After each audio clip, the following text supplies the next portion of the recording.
Well, this afternoon we have continuing coverage of the tribute service for former First Lady Rosalynn Carter. Right now, those invited guests are arriving and being seated at Glenn Memorial Church on the campus of Emory University ahead of this afternoon service. It's set to begin in just about 7 minutes at 1 o'clock.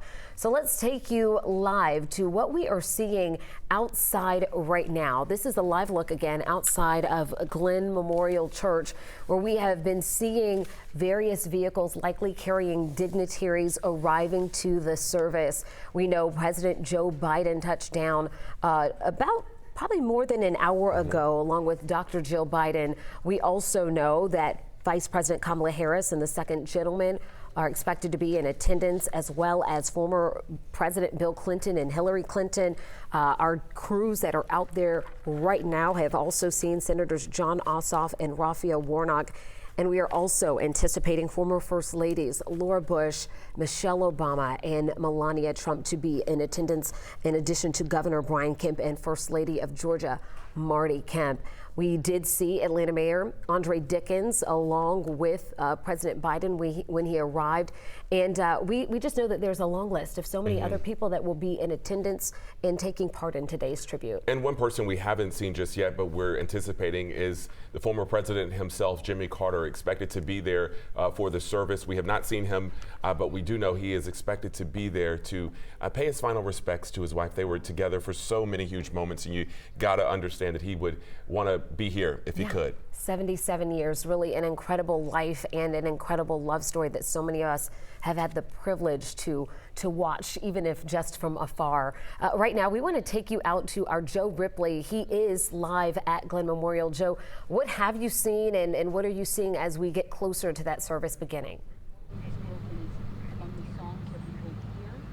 So right now we are just a few moments away anticipating the hearse arrival here. The hearse has gotten onto the property here outside Glenn Memorial Church. It has parked and has stayed that way for the last several minutes, but we do expect the pallbearers to come out shortly, accompanied by the color guard, to escort the body of former First Lady Rosalynn Carter inside Glenn Memorial here on the campus of Emory University.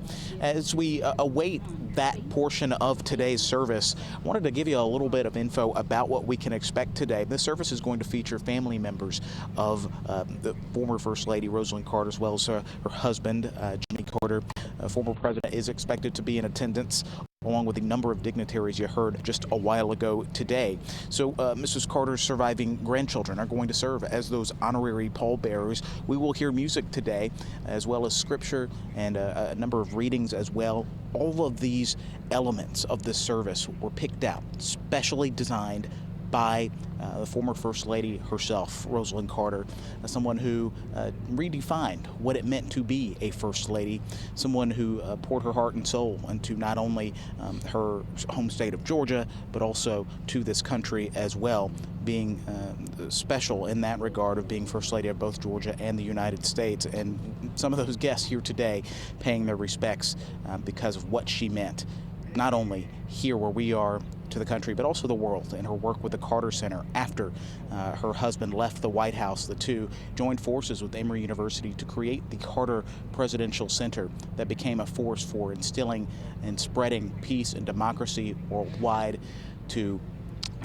promoting features and tenets of humanity and humility as well, building homes for thousands of families with Habitat for Humanity. We expect to hear a song by legends in the country music world. Garth Brooks and Trisha Yearwood both got a chance to work with Mrs. Carter and former President Jimmy Carter as well on a number of habitat builds. The most recent one happening just 4 years ago in Nashville, what we believe was to be the last public habitat build as part of the Carter Work Project there.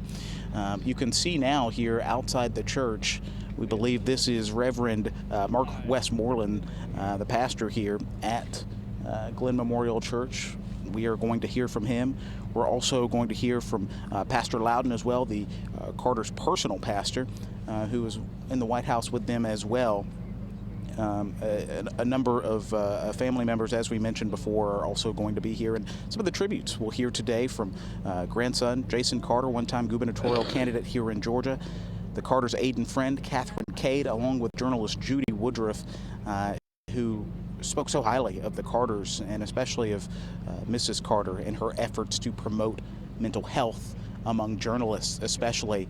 It's very humble to speak on that right now, especially as a journalist, and Mrs. Carter and her impact in that realm and in that world. So we will hear from those three, as well as the ASO, the Atlanta Symphony Orchestra, set to perform a number of songs here in all different styles. David Osborne, a famous pianist who has played for 6 presidential administrations, one of the Carters' favorite pianists and musicians, will play here as well. So every element as picked out here as we await the movement here from the hearse. Mrs. Carter, 77 years married, 96 years young, and whom the former President Jimmy Carter called his equal partner. She will have quite the exquisite service here today, and we are just moments away. So we'll send things back to you for now, but as we see and hear more, we will bring that to you.